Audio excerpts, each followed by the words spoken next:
School का पहला term खत्म होने वाला है। मैं ये बात मानती हूँ, जब ये साल शुरू हुआ था मैं खुश नहीं थी, पर पता ही नहीं चला कब ये साल बीत गया। ये सब मेरे दोस्तों की वजह से हुआ है और इनके साथ बिताए समय की वजह से। हाय मिकी, चलो क्यों ना हम ऊपर चलकर लंच करें? आइडिया अच्छा है, पर वहाँ बहुत गर्मी होगी। देखते हैं। हाँ, हाय मिडोरी। माफ करना, मैं स्कूल के बाद पार्ट टाइम जॉब करती हूँ। कम ऑन मिडोरी, कुछ तो करना होगा तुम्हें। मैं उसे जानती हूँ, वो स्टूडेंट काउंसिल के वाइस प्रेसिडेंट है। मुझे माफ करना, तुम्हारी मदद नहीं कर पाऊंगी। अगर कोई और काम नहीं है तो मैं चलती हूँ। तो हम हाँ? चले? अरे ओके।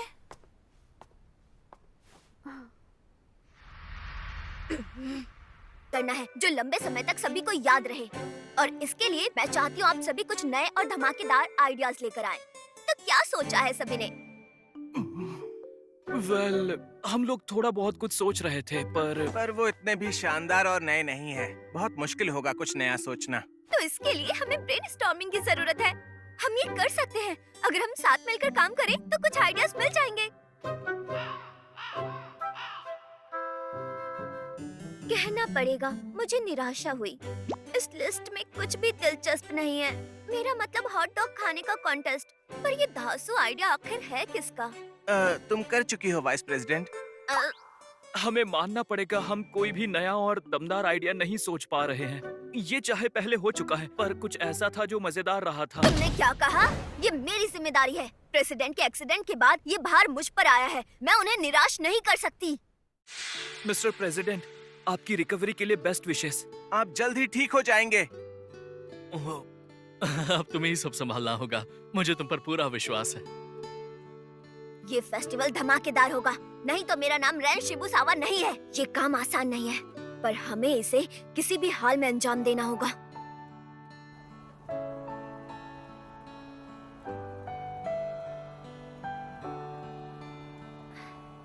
मैं आपको निराश नहीं करूंगी। ये सब तब शुरू हुआ जब मैं पहली बार स्टूडेंट काउंसिल की वाइस प्रेसिडेंट बनी। और इसके बाद अब हम अगले मुद्दे पर आते हैं। ओ अच्छा, तुम ह्यूमैनिटीज वाले लगते हो। कम से कम मुझे तो ऐसे ही लगता है। हाँ ऐसा लगता है, पर मैं ह्यूमैनिटीज टाइप नहीं हूँ। मेरा मैथ्स और साइंस भी अच्छा नहीं है। तुम्हारी बात में दखल देने के लिए माफ करना, पर हम यहाँ किसी काम से आए हैं। चिंता मत करो, हम सुन रहे हैं। वैसे देखकर काफी अच्छा लगा कि तुम ध्यान दे रही हो वीपी। जो भी बातें करनी है वो बाद में करना। फिलहाल तुम लोग मीटिंग पर ध्यान दो। जैसा तुम कहो। मैंने ओशिमा के बारे में 2 बातें जानी थी। वो लंबा था और हर बात को हल्के में लेता था, और इसी वजह से वो बहुत ही फेमस था, चाहे कोई भी हो और किसी भी ग्रेड का हो। पहले मुझे वो बिल्कुल पसंद नहीं था। मेरा एक सवाल है, जानना था तुम काउंसिल प्रेसिडेंट के इलेक्शन में क्यों खड़े हुए? तुम ऐसा क्यों पूछ रही हो? जो भी स्टूडेंट काउंसिल मेंबर है उन्हें आदर्शवादी होना चाहिए, ताकि बाकी लोग रूल्स फॉलो करें। तुम तो रूल्स ऐसे तोड़ते हो जैसे कोई मजाक चल रहा हो। तुम्हें कोई फर्क नहीं पड़ता। अगर तुम हर समय अपनी हदें पार करोगे तो स्कूल के दूसरे बच्चे भी यही करेंगे। वाह, मैंने कभी इस तरह से नहीं सोचा। क्या? मैं कभी भी किसी का रोल मॉडल नहीं बनना चाहता हूँ, और रूल्स को फॉलो करना मुझे कभी पसंद ही नहीं था। सच में लोगों ने इसे भर भर कर वोट दिया क्योंकि ये बहुत ही फेमस था और सबसे मिलजुल कर रहता था। मैं तो इसके सामने कुछ भी नहीं हूँ।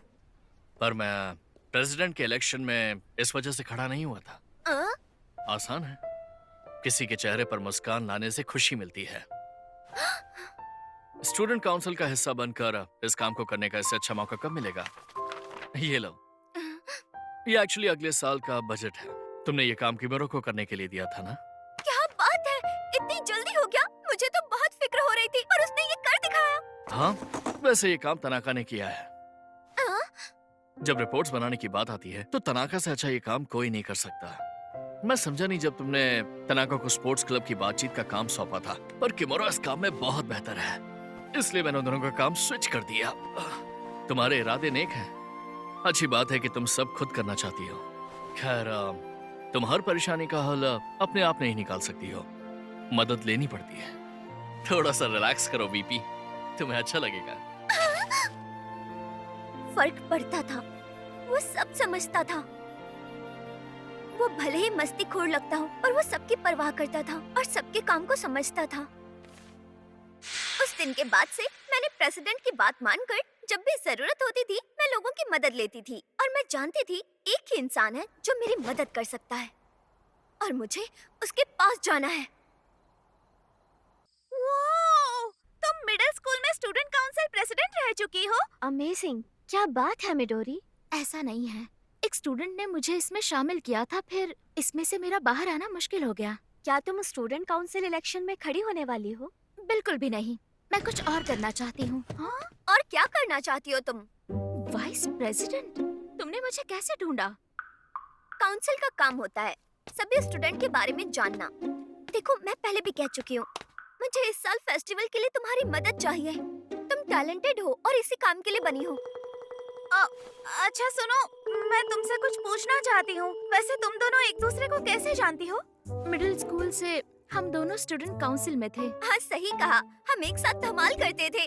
फेस्टिवल में सारे काम हम ही संभालते थे, है ना? शायद ये वही क्लासमेट होगी जिसने इसे मिडिल स्कूल में पॉलिटिक्स में शामिल किया था। कम ऑन, इसमें तुम्हारा कोई नुकसान नहीं होगा बल्कि फायदा ही होगा। मैं तुम्हारा नाम अगले इलेक्शन के लिए प्रमोट करूंगी। हम दोनों पहले की तरह एक बेहतरीन टीम बनकर काम करेंगे। कैसा लगा ये प्लान?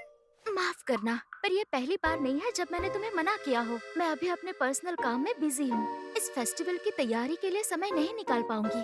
मुझे नहीं पता तुम्हारे क्या काम है, पर मैं जानती हूँ तुम कॉलेज के बाद पार्ट टाइम जॉब करती हो। अपने टैलेंट को पैसे कमाने के लिए इस तरह बर्बाद मत करो। अपने आसपास के हर मौके का फायदा उठाओ, मान जाओ। दरअसल मैं सिर्फ पैसे कमाने के लिए यहाँ पर काम नहीं करती रैन। हाँ? पैसे कमाने के लिए नहीं, तो फिर ऐसी क्या वजह है? मैं यहाँ काम कर रही हूँ ताकि मैं अपना सपना पूरा कर सकूँ। तुम्हारा सपना? अच्छा, तो वो सपना क्या है? मुझे बोर्ड गेम्स बहुत पसंद है। सिर्फ उन्हें खेलकर मुझे तसल्ली नहीं मिलती। मैं गेम बनाना चाहती हूँ। क्या कहा? Board games? तुम मजाक कर रही हो ना? मुझे तुमसे किसी और जवाब की उम्मीद थी, पर बोर्ड गेम्स की बिल्कुल नहीं। इसमें हंसने वाली क्या बात है? हाँ, ये मजाक ही तो है। तुम जानती भी हो तुम कैसी बातें कर रही हो। वैसे भी आजकल बोर्ड गेम्स कौन खेलता है? मैं किसी ऐसे इंसान को नहीं जानती जो ये गेम खेलता है।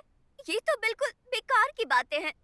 मुझे नहीं लगता तुम्हें इसे इतना सीरियसली लेना चाहिए। मैं तुम्हारा इंतजार करूंगी। तुम चाहो तो काउंसिल में शामिल हो सकती हो। ये कोई बेवकूफी की बात नहीं है।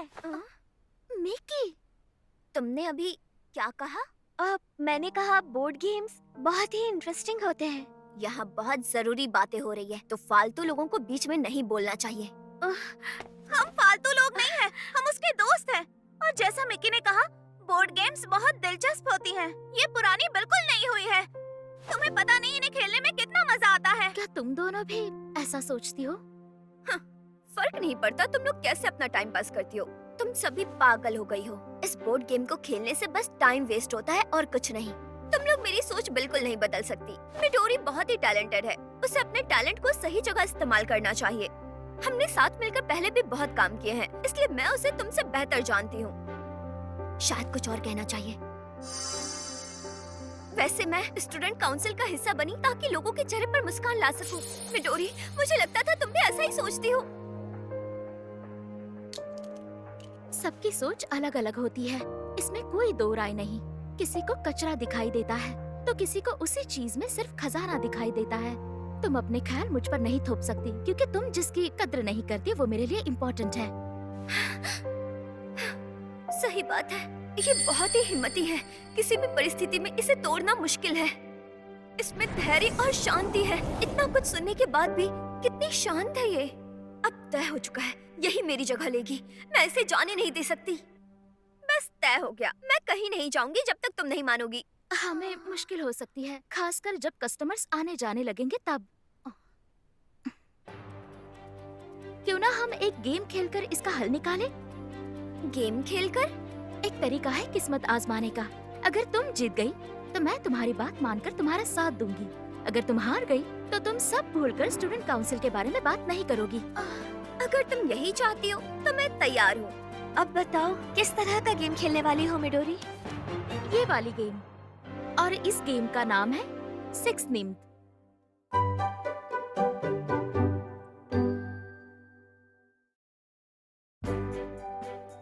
गेम बहुत ही आसान है। हम इस गेम को शुरू करेंगे इन कार्ड्स के पैक को शफल करते हुए। इन कार्ड्स पर 1 से लेकर 104 तक नंबर्स हैं। हर खिलाड़ी के पास 10 कार्ड्स होंगे। फिर इस पैक से 4 कार्ड्स निकालकर सीधे रखे जाएंगे ताकि सब लोग उन्हें देख सकें। और गेम के रूल्स ये हैं। हर कोई एक कार्ड को निकालेगा और उसको उल्टा रखेगा। जब सब तैयार होंगे तब सारे कार्ड्स उल्टे किए जाएंगे। ये सारे कार्ड्स फिर टेबल पर एक साथ रखे जाएंगे, जिसमें सबसे छोटा कार्ड पहले आएगा। याद रखना, कार्ड पर छपे नंबर के हिसाब से उन्हें साथ में रखना होगा। जैसे कि ये, अगर कार्ड्स ऐसे हुए तो उन्हें ऐसे रखना होगा। समझे? ओह, समझ गई। उसके बाद क्या? ऐसा तब तक होगा जब तक हम सारे कार्ड्स उल्टे ना रखें, पर छठे कार्ड पर हमें ध्यान देना होगा। जो भी खिलाड़ी छठा कार्ड रखेगा उसे पहले के 5 कार्ड अपने पास लेने होंगे। जो आखिरी कार्ड उसने चलाया होगा वो अगली रो का पहला कार्ड बन जाएगा। क्या ऐसा करना गेम के लिए अच्छा होगा? इन कार्ड्स पर बने चित्र को देखो। छोटी गाय। सारे 10 कार्ड्स खेलने के बाद हमें इन पर बनी गायों को गिनना है। जिसके पास ज्यादा होंगी वो हार जाएगा। तो हमें गाय नहीं चाहिए। बिल्कुल, उनके आने से नुकसान होगा, पर उनका एक फायदा भी है। तुम उन्हें दूसरे खिलाड़ियों को दे सकते हो। एक बात का ध्यान रखना, अगर तुम्हारे पास कोई और कार्ड है जिस पर बाकी सब कार्ड से छोटा नंबर है, तो तुम इन चारों रोज में से कोई एक रो के सारे कार्ड्स अपने पास रख सकती हो। और हम किसी भी रो से कार्ड्स ले सकते हैं। हाँ बिल्कुल, तुम्हें उस रो से कार्ड्स उठाने चाहिए जिन पर सबसे कम गाय हो। तो ये है सारा मसला। बिल्कुल, यही है। क्या मजाक है। मुझे लगा ये किस्मत आजमाने का खेल है, पर इसमें दिमाग लगाना होगा। अगर तुम हार गई तो मेरे साथ चलोगी। हाँ, ये मेरा वादा है। चलो फिर ठीक है, चलो खेल शुरू करो। हाँ चलो खेलें। ओके, सब लोग एक कार्ड निकालो और उसे उल्टा रखो। अब हम एक साथ इसे पलटेंगे। चलो पलटो। अब हम इन्हें इनके नंबर्स के हिसाब से रखेंगे। कोई अच्छे कार्ड्स नहीं आए। उल्टे सीधे कार्ड्स ठीक है, सच में। अगला राउंड बेहतर हो सकता है। चलो अब कार्ड पलटो। रेडी? दूसरी रो में सिर्फ एक कार्ड की कमी है। ये ठीक नहीं लगता। ये तो बहुत ही आसान है। 48 नंबर टेबल पर है, तो अगर मैं ये चलती हूँ तो नुकसान नहीं होगा। उसकी बातें सुनकर लगा था ये बहुत ही कमाल का आइडिया है, पर गेम खेलकर ऐसा नहीं लग रहा। मिडोरी, फिक्र मत करो, मैं तुम्हें हराकर अपने साथ ले जाऊंगी। कार्ड पलटो और ये देखो। मैंने अपना 49 नंबर 48 के पास रख दिया, तो फिर मैं जीत गई ना? 1 मिनट रुको जरा। मैंने 7 नंबर का कार्ड रखा था और ये टेबल पर सबसे छोटा नंबर है, तो मैं इस रो को ले सकती हूँ। क्या? शायद मैं इस कार्ड को अपने लिए लेने वाली हूँ। क्या? इसका मतलब मेरा 49 नंबर का कार्ड कहाँ गया? ये देखो, तुमने छठा कार्ड रख दिया है। अब तुम्हें पहले 5 कार्ड लेने होंगे। क्या सच में? क्या तुम्हें लगा था कि वो कार्ड तुम्हारे लिए सेफ रहेगा? यही है 6 नीम का गेम। कभी भी कुछ भी हो सकता है, समझी? मिडोरी आज बहुत स्ट्रेट फॉरवर्ड खेल रही है। मुझे उल्लू बनाया। इस कार्ड ने मेरा गेम खराब कर दिया। वो इस तरह गेम पलट देगी, मैंने सोचा नहीं था। ठीक है, चलो अब अगला कार्ड उठाओ। मैं कौन सा कार्ड उठाऊं? पता नहीं कौन सा कार्ड इस गेम के लिए सेफ रहेगा। ये गेम तो डरावना है। कम ऑन, जल्दी करो। डर लग रहा है, पर मजा भी आ रहा है। चौथी रो में सिर्फ 4 कार्ड्स हैं। अब देखती हूँ कैसे उल्लू बनाती है। अब पलटो। रुको, ये तो 73 है। हाँ है। और हमने अपना 74 यहाँ रखा और ये बन गया 6 कार्ड्स का सेट। मुझे नहीं पता। मुझे हैरानी नहीं है, ये गेम ऐसे ही खेला जाता है। फिर से? चलो अब पलटो। ये तो बिल्कुल ठीक नहीं है। पलटे। अरे नहीं, मैं तो हार गई। मेरे पास 2 प्यारी गाय हैं। मेरे पास तो 7 है। तुम्हारे पास कितनी है? ठीक ही है, मेरे पास 4 है। तो फाइनल स्कोर क्या हुआ है? हाँ, इससे क्या फर्क पड़ता है? हाँ हाँ ठीक है, सब जानते हैं कि मैं हार गई, तो क्या हो गया, मैं अपनी हार को एक्सेप्ट करती हूँ, और ये भी कि मुझे ये गेम खेलकर बहुत ही मजा आया। पर इसके बाद भी मैं हार नहीं मानूंगी। आखिर इस तरह के गेम बनाने की जरूरत ही क्या है? हाँ, क्यों नहीं। मुझे लगता है कि गेम्स लोगों को आपस में जोड़ती है। ये देशों और उम्र से परे है। सिक्स नेम्ड बनाने वाले ने ऐसा ही कहा था। गेम्स की अपनी एक पहचान है, जैसे किताबों की होती है। उन्होंने लोगों को जोड़ा है और खुशियाँ बांटी है कितने सालों से। तुम्हें ये बेकार लगती है, पर मैं तुम्हारी इस बात से बिल्कुल भी सहमत नहीं हूँ। ये इंसानों का मनोरंजन करती है। अच्छा, तुमने थोड़ी देर पहले मुझसे कुछ कहा था ना? वैसे मैं स्टूडेंट काउंसिल का हिस्सा बनी ताकि लोगों के चेहरे पर मुस्कान ला सकूं। मिडोरी, मुझे लगता था तुम भी ऐसा ही सोचती हो। मैं यही सोचती हूँ, गेम्स बनाकर लोगों के चेहरे पर मुस्कान ला सकूं। बहुत अच्छा सपना है ये। हे, रुको जरा। भले ही आज मैं हार गई हूँ, लेकिन जब तुम्हें मेरी बात समझ आए तो मिलने आ जाना। ये ऐसे ही चली गई। हमने शायद उसके साथ अच्छा नहीं किया। हाँ शायद, मुझे भी लगता है। वो जिद्दी है। वो इतनी जल्दी हार मानने वालों में से नहीं है। इसका कुछ और ही असर हुआ है उस पर। वो फेस्टिवल धूम से करेगी। वो ऐसी ही है, चिंता मत करो। हाँ, लगता है वो वापस आ गई। ये तो मैनेजर है। हाँ, तुम और कितनी बार हमें डराओगे? अरे ये क्या, मैं तो अपने ही स्टोर में आया हूँ। एक बात तो है मिडोरी, मैं हार नहीं मानूंगी। मैं तुम्हारे बिना भी ये कर सकती हूँ। मैं एक बहुत ही शानदार फेस्टिवल ऑर्गेनाइज करूंगी। तुम अपना गेम बनाओ और मैं ये संभालूंगी। मैं बाथरूम में बल्ब लगाना भूल गया था। क्या मैं तुम्हारी इसमें मदद करूं? हाँ, ये ठीक रहेगा। चलो, हमें भी अब घर चलना चाहिए। हाँ, घर चलते हैं। आज का मेरा गेम का कोटा पूरा हो गया। कितनी अच्छी सोच है कि तुम गेम्स बनाना चाहती हो। अब समय ही बताएगा कि होगा या नहीं। सुनो, तुम ये सपना कब से देख रही हो? जब से मैंने ये 2 शब्द सुने हैं। मैं अपने भाई के साथ घूमने गई थी। बॉस, सब कैसा चल रहा है? सब मजे में चल रहा है, कोई परेशानी नहीं। हाँ? ये लड़की कौन है? ये मेरी छोटी बहन है। मैंने इसे कतान खेलना सिखाया। इसे वो गेम बहुत पसंद आया। ये कब से मेरे पीछे पड़ी थी कि मैं इसे यहाँ लेकर आऊँ। क्या करता है, इसलिए लाना ही पड़ा। ओह, सेटलर्स ऑफ कतान खेलना आसान नहीं है। लगता है गेम तुम्हारे खून में है। कैसी हो तुम यंग लेडी? तुम जब चाहो यहाँ आ सकती हो। अपने मैनर्स मत भूलो। मेरे भाई का हमेशा ध्यान रखने के लिए शुक्रिया। मैं हूँ मिडोरी ओनो। आपकी शॉप बहुत अच्छी है। रुको, ये बात है? ऐसे मिली थी तुम स्टोर के मैनेजर से? हाँ, बिल्कुल। इसका मतलब तुम उसे पहले से जानती हो। मैं अपने भाई के साथ कई बार उस शॉप में गई थी। हमने न जाने कितनी ही गेम्स खेली होंगी। और फिर एक दिन। क्या बात है! अगर एक आया तो मैं जीत जाऊंगा। हाँ, तुम कुछ ज्यादा ही ध्यान दे रही हो, या फिर बीट द बजार्ड गेम ने तुम्हें बोर किया है? मैं बोर नहीं हुई हूँ। इस गेम के रूल्स मुश्किल नहीं थे, पर मैं अभी भी सोच रही हूँ कि क्या-क्या करना पड़ा इसे खेलने के लिए। सोच रही हूँ इसे किसने बनाया होगा। चाहे वो जो भी इंसान हो, बहुत ही दिमाग वाला होगा। जर्मनी में जो लोग गेम डिजाइन करते हैं उन्हें ऑथर्स कहते हैं। ध्यान से देखो, तुम्हें हर बॉक्स पर इसके ऑथर का नाम लिखा दिखेगा। इन्हें बनाने वाले का नाम उतना ही अहम होता है जितना मांगा की किताबें या आर्टिकल्स लिखने वालों का। गेम के ऑथर। पर ये कोई इतना भी पुराना ट्रेडिशन नहीं है। पहले तो गेम के क्रिएटर्स को इतनी अहमियत नहीं दी जाती थी, बस आम कारीगर मानते थे। जिस इंसान ने बीट द बजट बनाई है वो ही जिम्मेदार है इन गेम्स के क्रिएटर्स को उनकी पहचान देने के लिए। इससे उन्हें अहमियत मिली।